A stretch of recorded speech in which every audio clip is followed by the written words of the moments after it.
the inner game of tennis, the inner game of golf, where they teach how to visualize the outcome.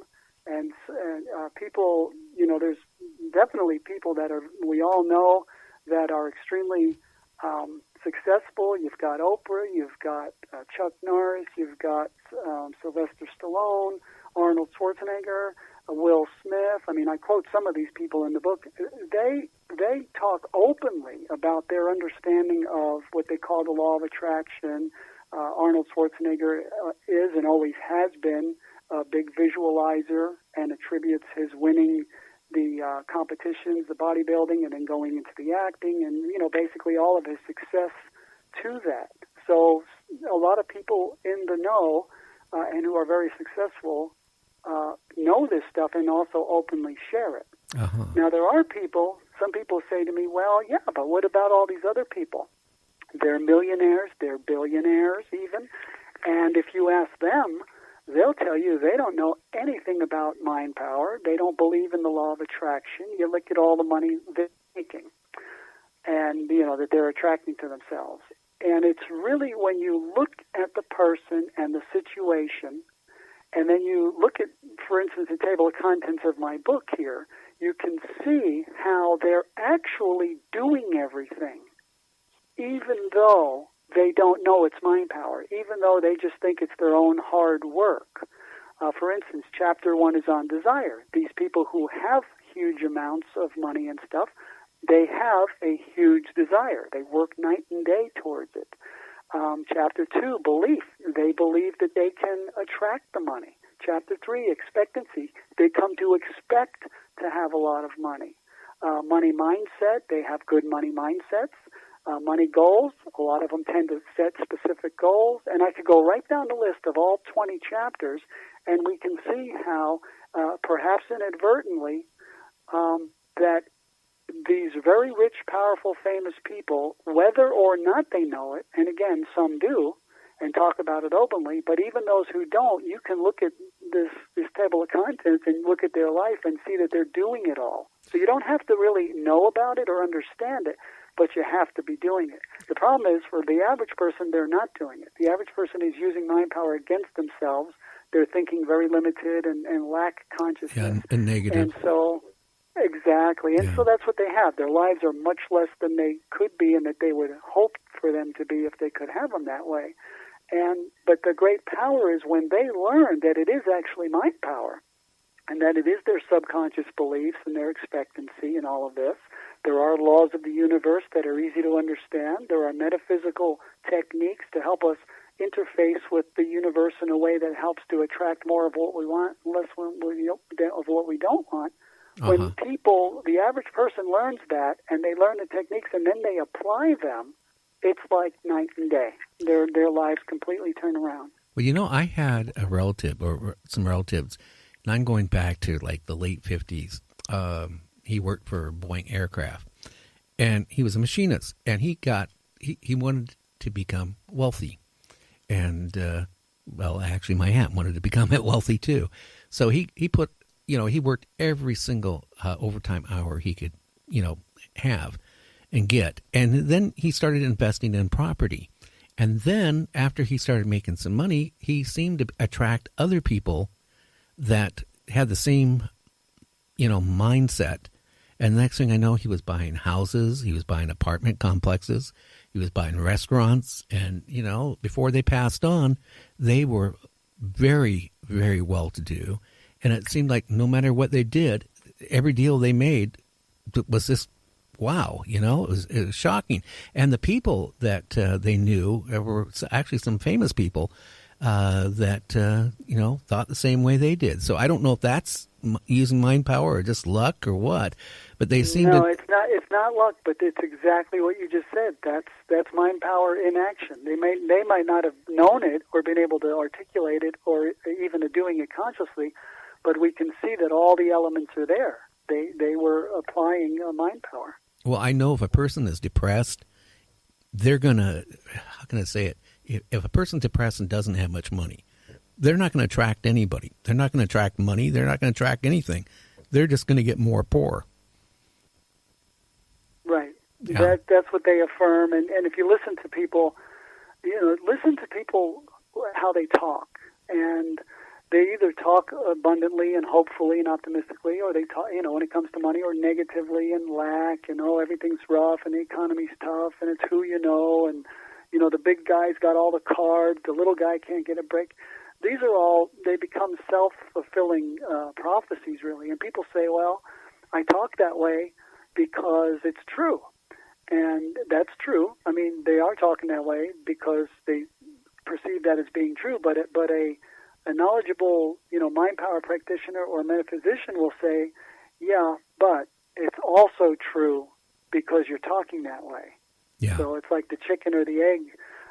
But really, it's the speaking, which is, cultivating the subconscious belief and the thoughts and the images and everything else, the expectancy, the belief, the subconscious and conscious belief. That's what is causing things to either happen or not happen. That's what's causing them to get what they want or to get more of what they don't want. But it all comes down to mind power. Yeah. Yeah, it sure does, because, I've known people in my life that have no ambition, and that's exactly where they've been. And then I've known people, including myself at one point. I became quite wealthy at one point in the 80s, and it seemed like when I became wealthy, I attracted other people that were wealthy, and then all of a sudden I got more wealthy because, things materialized.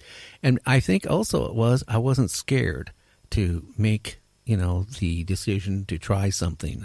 If it felt good, I did it. Mm-hmm. Right. You developed what I would term, what I call the positive money mindset. Uh-huh. Your thoughts and your feelings having to do with money were optimistic. They were up. They were hopeful. They were expectant. You started to be able to make money, and you saw you could make money, and you believed you could make more. You started to expect to make more. Oh, yeah. And to, have good luck and things like this. And it unfolds. It unfolds, and, you're orchestrating it, and you're pulling all the strings, but it's not like most people think, well, I studied up and I made connections and I got out there and pounded the pavement and I knocked on doors and all of that. That's the only part they see. They don't see that it's what we're talking about. It's the thoughts and the expectancy and the feelings and the beliefs and everything behind it that makes all of those other things, that first of all makes us even do it. Because if we have no hope that we can do better, we're not going to even be trying. We're not going to be trying to find some new business idea or any of it. So it's all right there. But for mind power, when we understand it, then we can start doing it more methodically and more thought out and more strategically, so that we can start using more mind power in a focused way and perhaps less physical action in many cases, but in either way, more success with those actions, because usually there's a lot of trial and error involved in business and life in general.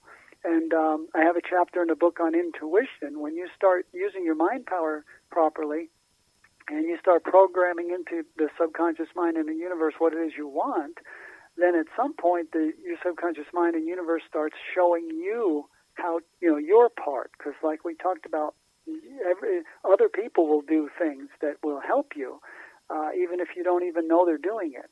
But there will be things that the individual has to do, and through intuition they can be shown those. And that's a very important part of the whole mind power process as well, is to be, guided and kind of like, you hear some very successful business people say, well, I go with my gut. If a deal doesn't feel good, I don't care how good it looks, I leave it on the table. If something looks like it's got all the cards against us, but I just got this grain of something in me is saying that this is going to work, and they go with that. And, the old expression that everything the guy touches turns to gold. And that's what I call a positive money mindset. They're manifesting and they're attracting. People say, well, they earn a lot of money or they make a lot of money. But what they're really doing is they're manifesting money. They're attracting money through mental and spiritual means. and they're doing what they have to do in the physical world for the physical part. Uh-huh. And again, some people know that this is going on. Other people just see the physical part. But as long as all these other things are in line, the belief, the expectancy, it doesn't matter how it came about. Now that they have it, they're getting the results that they want using mind power. Oh, wow. So when did you actually get interested in mind power, and what was your first experience with it? Right. Well, I was born and raised in New Jersey, and to normal working class kind of a thing. And I came to California as a young man, about 19 years old. So I'm be 59 this month. So that's a long time ago. And but within the first couple of years or so, I don't know exactly how long, I started to find my first books on. I was interested in everything at the time: spirituality, mind power, law of attraction type teachings, manifesting, and positive thinking, all of that. And so the subject just gripped me, and I immediately saw that I could use it to attract money. That was my greatest need in the early days, was always money, just trying to survive. Uh-huh. And but I used the techniques like, people say when I first learned about visualization, to get parking spots where you normally wouldn't be able to get parking spots or, expect to get them. And you visualize it, and then you get there and the spot opens up just as you're coming around the corner. And things like that. But I remember way back when in the beginning, and I had a hauling business. So I was a one-man show. I had a 1966, I believe it was. Might have been a 64, or a 60. Yeah, I think it was a 64 Dodge pickup truck, long bed pickup truck. And so I used to run an ad 7 days a week, and I would do hauling jobs and things like that. And when I learned about the mind power, and I thought, the visualization specifically, I read a book about it, and I thought, well, let me see if I can apply this to my business. So I want to have more, in my mind I'm saying I want to have more money, more business. And so what can I visualize to see that? And I said, well, the easiest thing is just to visualize the end result, which is when I'm at the bank, I came up with this scenario in my mind that I saw myself with a stack of checks quite a bit larger than I would normally have. Uh-huh. And I thought, well, I've got more checks. That means I've got more business, and so I'll just visualize this in the mornings and stuff, and in the evenings, and see what happens. Well, in a very short time, things got really strange. Okay, so what I had come to expect as normal would be that about half the people would pay in cash, and I'd write them a receipt, and about half the people would pay by check, and I'd also give them a receipt. And all of a sudden, the cash started drying up, and more people started paying by check, like way more, 80-90% in this short time period. Also, I remember I got at least one like a refund from somewhere, a refund check that I wasn't expecting. Also, a relative, my grandmother, who once in a while she'd send some money, and she sent money, a check, right at that time. And then I had my little cycles where I was going to the bank at certain intervals, and I had truck trouble or something. There was some reason I couldn't get to the bank for one of those, so my trip was put off, several more days, 3 or 4 days, and. Uh-huh. And so, but then I was at the bank, and I was standing at the counter, looking down with these checks, and I was signing them, and I thought, oh wow, this is exactly what I saw myself in the visualization. This is exactly it. But then later, I had to think about this in my conscious mind. The only thing I was thinking was, it's going to be more business. I'm going to have more business, and that's why. But as you can see, so many other things happened. People stopped paying in cash. Grandma sent money. I got a refund from somewhere. Something came up, and I couldn't get to the bank when I would have normally gone. And yes, my business did increase also. I was actually having more business, but not enough to account for all those checks. So all those things came into play, and it just shows how I was talking earlier about, people and things that